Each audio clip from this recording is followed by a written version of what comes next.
ما آمدیم اینجا تو یک موزه به اسم موزه چالشتر یا غار چالشتر بوده که اینجا خیلی چیز جای قشنگه، همه چیز قدیمی.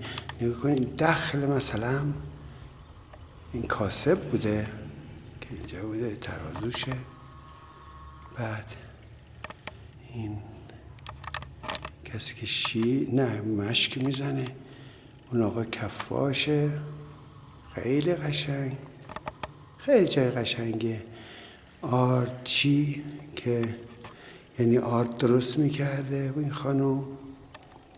بعد این خارجینه، اون خانم که کارگاه کیسه بافیه. این مادر بزرگم که مثل چرخ ریسندگی. میریم سراغ این حاج آقا و این حاج خانم. این لباس مرد و زن بختیاریه، خیلی قشنگ، خیلی جای قشنگی. اینم کتب قدیمیه که توی این موزه است. خیلی جالبیه، درست کردن، مرکب دونه. اینم یکی از مجسمه های بختیاریه که اینجا وایساده. تکانم خود یک کمی از حال رفته. خیلی قشنگی درست کردم. حرف برنجی. این تونگا یادش بخیر ما از این تونگا داشتیم خونه. مریم، این بچه رو دیدی چی با مار بازی میکنه؟ نگاه کن، اینم یک بچه بختیاریه، مار رو گذاشته تو دستش. وقت ما از مار آنچنان میترسیم که خدا میدونه.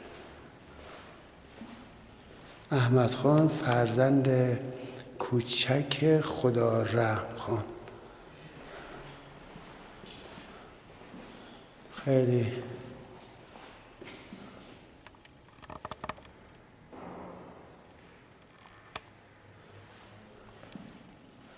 امیر قلی خانه فرزند احمد خان.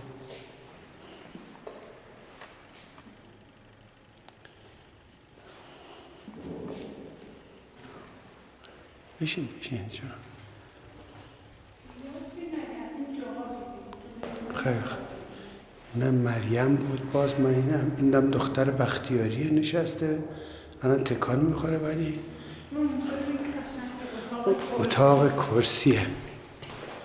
خدا بیامرزه، مامان تو یه دفعه کرسی گذاشته بود، نشسته بودیم. به به به.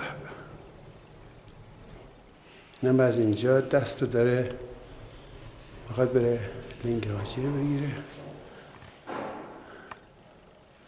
شما نگاه کنید چقدر اینا قشنگ درست کردن. آفرین به این هنر ایرانی. به به.